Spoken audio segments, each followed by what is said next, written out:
Senator Marekani Jen Shane, mwenyekiti wa kamati ya mahusiano ya nje ya Senate, na Senator Ted Cruz alitambulisha sheria pande zote kuhusiana na uhusiano wa Marekani na Tanzania. Sheria hii inalenga kufanya mapitio ya kina ya uhusiano wa Marekani na Tanzania kufuatia uchaguzi wa kitaifa uliofanyika Oktoba 29, 2025.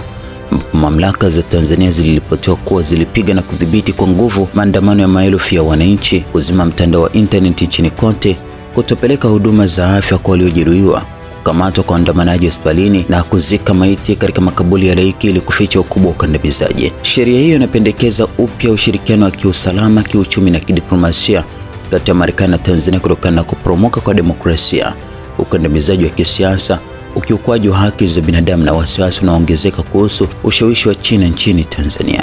Kwa muda mrefu, Tanzania imekuwa mshirika muhimu katika Mashariki ya Kati, lakini kuporomoka kwa demokrasia, vurugu za kisiasa na ukandamizaji wa hivi karibuni haiwezi kupuuzwa, alisema Senator Shane. Sheria hii inathibitisha kuwa Marekani lazima isimame kwa msingi thabiti ya kidemokrasia, haki za binadamu na utawala wa sheria.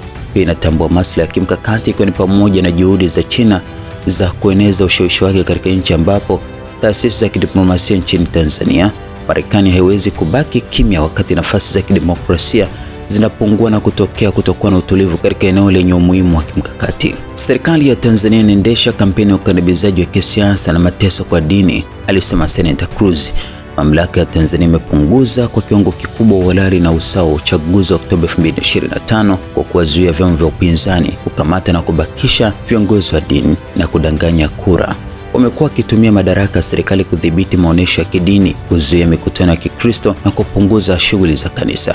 Sheria itasaidia kupinga ukandamizaji wa kisiasa na mateso kwa Wakristo wa Tanzania, na nina fahari kuiongoza pamoja na Senator Shane, alisema kiongozi huyo. Maelezo ya sheria kwa ufupi: inahitaji idara ya mambo ya nje kwa kushirikiana na mashirika mengine ya shirikisho kufanya mapitio ya kina ya uhusiano wa pande zote kati ya Marekani na Tanzania, ikijumuisha mwelekeo wa kidemokrasia, ukandamizaji wa kisiasa na athari za vurugu za hivi karibuni kwa biashara za Marekani na utulivu wa kikanda.